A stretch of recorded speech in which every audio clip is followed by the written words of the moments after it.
বাড়িতেই তৈরি করে নিন আম গাছের রুট স্টক। যেই রুট স্টকের উপরে আপনারা আপনাদের ছাদ বাগানে যে সমস্ত বিদেশি এবং দেশীয় ভ্যারাইটির ভালো ভালো জাতের আম গাছ রয়েছে সেসব আম গাছকে এই সময় প্রুন করতেই হয়। এবং প্রুন করার যে ডালগুলো, সেই সমস্ত ডালগুলো যদি এই রুট স্টকের উপর বসিয়ে দেওয়া যায় তাহলে কিন্তু আমরা খুব সহজেই এই সমস্ত কাটিং থেকে বের হওয়া ডালগুলোকে প্রচুর পরিমাণে চারা তৈরি করে নিতে পারি আম গাছের জন্য। এবার আপনারা কোন আম গাছের বীজের থেকে বা আটির থেকে রুট স্টক তৈরি করবেন, দেখবেন বাড়িতে যে দেশীয় প্রজাতির আম গাছগুলো রয়েছে সেই আম গাছগুলোর তলে এখন কিন্তু আমের আটির থেকে দেখবেন চারা বেরোতে শুরু করেছে। সেই সমস্ত আম গাছের চারাগুলোকে যদি আপনারা গ্রো ব্যাগে বসিয়ে দিতে পারেন তাহলে কিন্তু রুট স্টক তৈরি। নমস্কার, আমি দেবজ্যোতি ওরফে রান্তু। আপনারা দেখছেন রান্তুর ছাদ বাগান। প্রতিদিনের অভ্যাস মতো আজও আপনাদের সামনে আমি এসে গেছি আম গাছের একটি ভিডিও নিয়ে।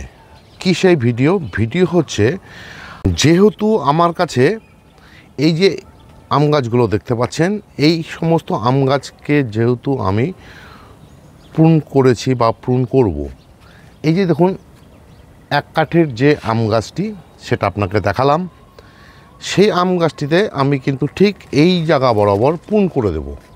প্রুন করে দেওয়ার পর এই যে ডালটি, এই ডালটিকে যদি আমি আমার যে রুট স্টকটি দেখালাম আপনাদেরকে তার সঙ্গে যদি জোর কলম বেঁধে দিতে পারি বা গ্রাফটিং করে নিতে পারি তাহলে কিন্তু আমার একটি নতুন আম গাছ তৈরি হয়ে যাবে। তার জন্যই আজকে আমি এই যে কি করে জোর কলম বাঁধতে হয় আম গাছের তার ভিডিও নিয়ে আপনাদের সামনে চলে এসেছি। তাহলে বিষয়টি হলো, আমি এক ঢিলে দুই পাখি মারলাম। কীরকম? এই গাছটিকে যেমন প্রুন করে দিতে পারলাম, ঠিক তেমনই এই যে প্রুন করা অংশ বা প্রুন করা ডাল দিয়ে আমি কিন্তু একটি নতুন চারা গাছ তৈরি করতে পারলাম। এই যে দেখুন, আমি গাছটির প্রুন করে দিলাম। প্রথমে আমি এই যে ডালটি কেটে নিয়ে আনলাম। এবার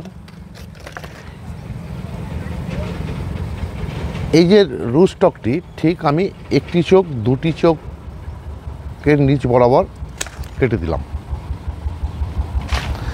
এবং এই যে যেই ডালটি কেটেছি তার যে পাতাগুলোকে দেখুন ঠিক এভাবে রিমুভ করে দেব।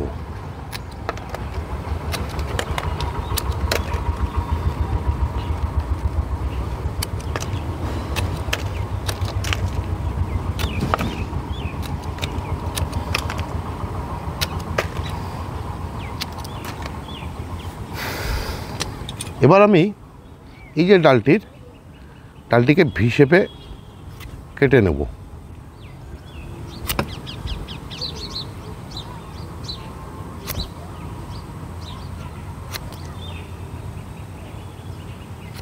এবং এই যে ভি শেপে কাটলাম সেটা কিন্তু একভাবে টেনে নিয়ে এবার আমি এই যে দেখুন এই যে রুট স্টকটি ঠিক আমি একটু কাট একটু ছাল রেখে দিয়ে কিন্তু ঠিক এভাবে ছিঁড়ে দিলাম।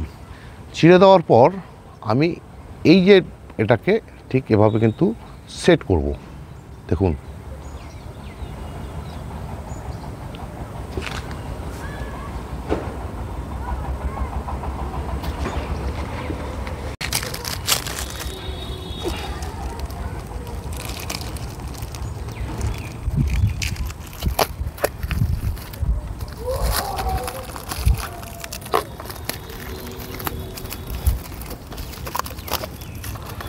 আমি এই যে পিসের টেপ, প্লাস্টিক যেটাকে বলা হয়, সেই প্লাস্টিকের সাহায্যে কিন্তু আমি এমনভাবে বেঁধে দিব যেন ভিতরে হাওয়া বাতাস এবং জল কিছু ঢুকতে না পারে এবং কলমটি যেন খুব ভালোভাবে বাঁধন হয়ে যায়।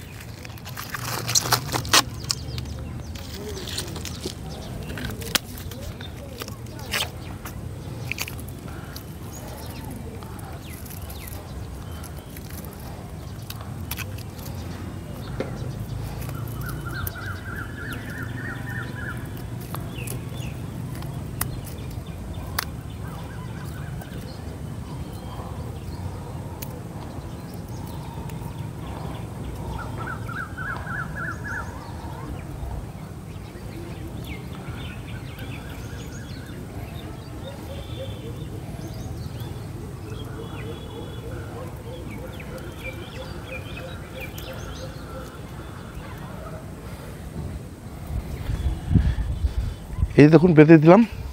বেঁধে দেওয়ার পর এই দেখুন একটি প্লাস্টিকের মাধ্যমে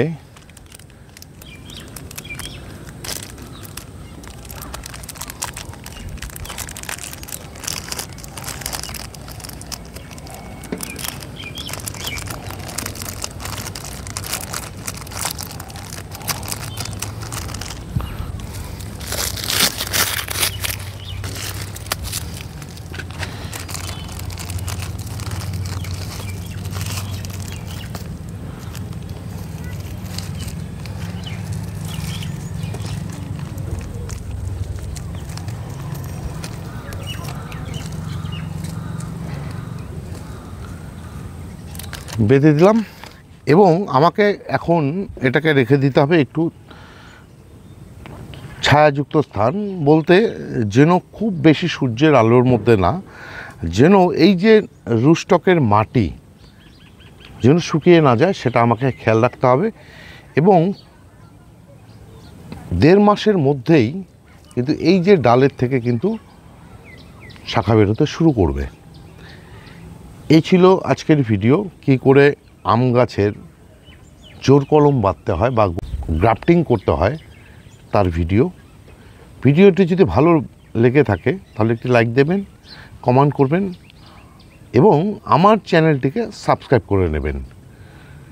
কেননা প্রতিদিন দুপুর 2টায় আমার এই চ্যানেলে কোনো না কোনো ভিডিও চলেই আসে।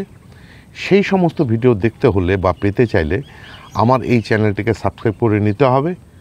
সবাইকে অশেষ ধন্যবাদ এবং শুভেচ্ছা জানিয়ে আজকের এই ভিডিও শেষ করছি। সবাই ভালো থাকবেন, সুস্থ থাকবেন, সবুজের সাথে থাকবেন। ধন্যবাদ।